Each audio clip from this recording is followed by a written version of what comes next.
Hello and welcome back to our channel. I am Dr. Sierra Bazell, And I am Dr. Chantel Mosby.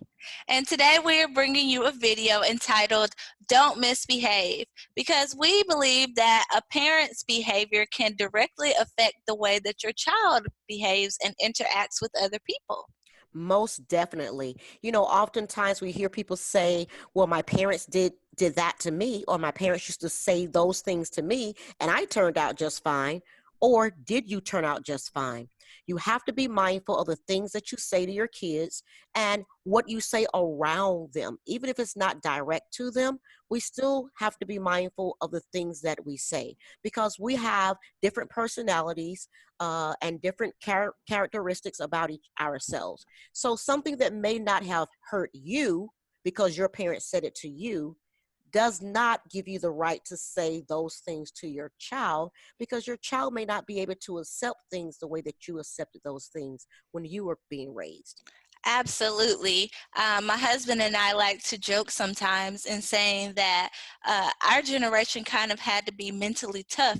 And it's not even funny, but it's how we were raised. Sometimes your parents would say things that were passed down to them from previous generations, and it would be hurtful, but we were able to handle those things. Children these days are a little bit different.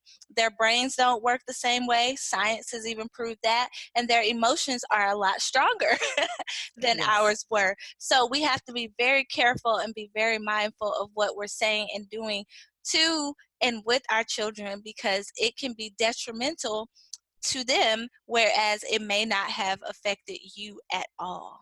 Yes. And so, like she said, times have definitely changed. The ways of this world totally different from the way that things used to be back in the day. And so we just have to be mindful of that, parents. And I know sometimes parents get offended or feel that they have a right to say what they want to say. Or they may blame it on the bad day that they may have been having, or their boss may have been, down their backs that day, or they could have got a flat tire that day, and so it just changed everything for them, like it's the end of the world. And so they start showing that stress around their children. They start saying things, or they kind of like on edge and don't really want to be bothered that day. However, it's not the child's fault because your day didn't go as planned, right?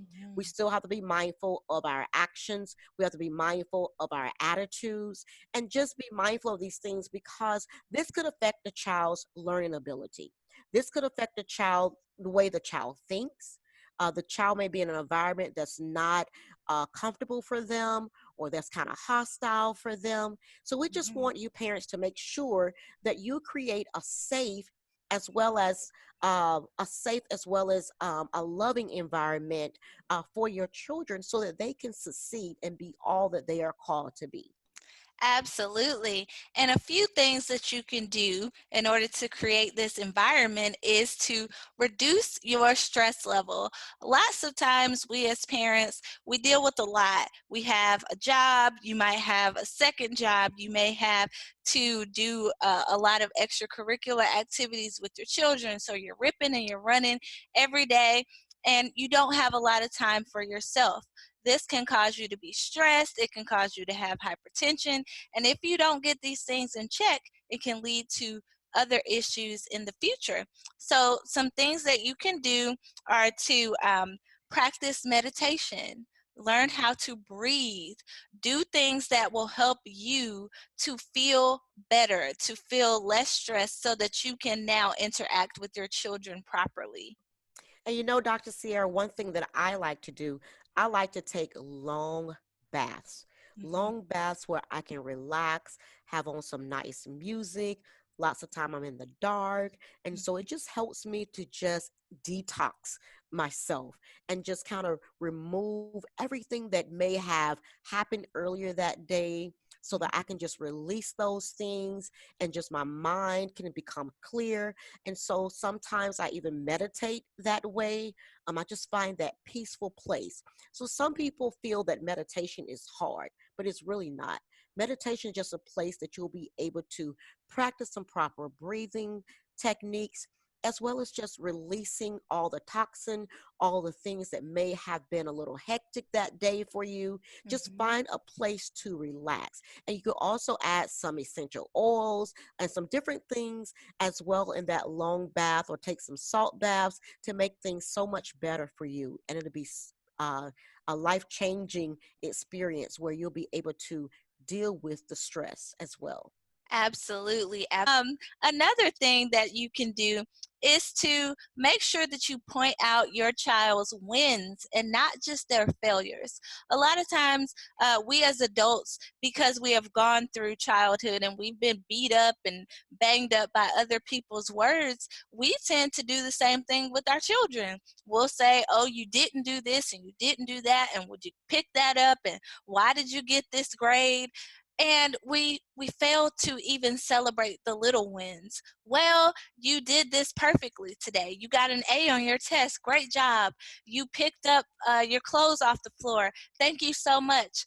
That is so important to children, because when you only point out the bad things, they never think that they do anything good. Yes, and some other things that you may want to think about are the words that you speak. Instead of Mhm. complaining and say, I have to do this, say that I get to do this. I have to go and wash the dishes. Instead, you could say, I get to go wash the dishes, because ultimately that means that you're blessed enough to have food on your plates, and to have dirty dishes, you're able to wash them now, correct? Or I have to go and do the dirty laundry. Well, you get to do the dirty laundry. That means ultimately you have a washing machine and dryer. You get to go and wash the clothes. You're able to do it. You have water. We have to think about the things that we are blessed with, because everybody is not as fortunate you as you are. And so we have to Mhm. teach our kids those things and show them to be grateful for the small things. And in doing so, we need to make sure that we are addressing their wins, and we need to make sure that we're not saying things as if it is a problem. And instead, saying those things as though we are grateful to have those things in our lives, as well as have our children in our lives. Absolutely. Other things that you can do are to be mindful of your physical and your mental health. So, you as a parent, you are in charge of taking care of your children. If you are not 100% healthy, whether that be physical health or mental health, that can affect the lives of your children, whether it be you getting sick and having to leave them to go to the hospital, or ultimately you becoming very sick and passing away, and then you won't be there for them at all. Or even have something happen to your mental health and you are no longer able to take care of your children. So just make sure that you watch what you eat, get your health under control. If you have hypertension or diabetes or something like that, make sure that you keep those things in check and work towards getting those things resolved. And definitely, some other things that you can think about doing is drinking red wine. As they tell you, red wine is just fine. And it surely is, as long as you drink it in moderation. Red wine to help you to relax as well. And another thing that you could do is you can drink teas. There are different kind of teas that help you remain calm, or to get you into the position where you're relaxed, in a relaxed state as well. And then last but not least, get you some like-minded mature adults, some friends that maybe you can go out with, whether it's once a month or twice a month, even if it's just for a nice dinner, or maybe out to a movie, or just to go and have fun.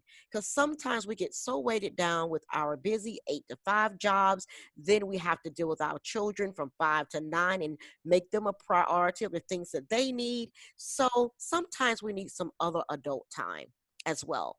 So think about these things and these tips, and we do hope that this will help you to manage your stress level. And look for us more on our YouTube channel, where we'll be sharing some more health tips that'll be able to help you be able to behave properly and live holistically. Absolutely. Thank you so much for joining us today. Bye bye. We'll see you next time. Bye bye.